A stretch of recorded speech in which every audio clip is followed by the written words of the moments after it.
Welcome to the Slop Temple. We pray this video helps. You start by opening your project and loading the timeline you will preview. This ensures settings apply where you need them. Once done, focus on the Viewer and Playback menu so you can change quality quickly. Make sure background render is off while testing to see raw preview changes. Now go to the lower right Playback Proxy buttons or the Playback menu.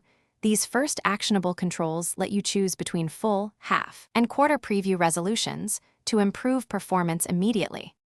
Next, you refine proxies and cache so playback is smooth without sacrificing final quality. Use timeline proxy mode to lower viewer resolution. Half or quarter reduces GPU load during editing. If you need consistent quality, generate optimized media or use the render cache set to smart. This pre-renders heavy clips.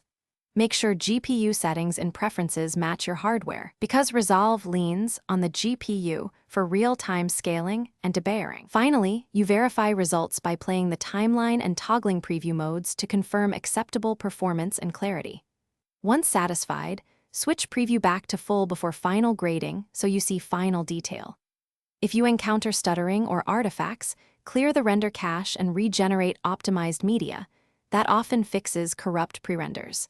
And if problems persist, make sure your GPU drivers are current. Timeline resolution isn't unnecessarily high, and proxy settings match your workflow to prevent recurring slowdowns.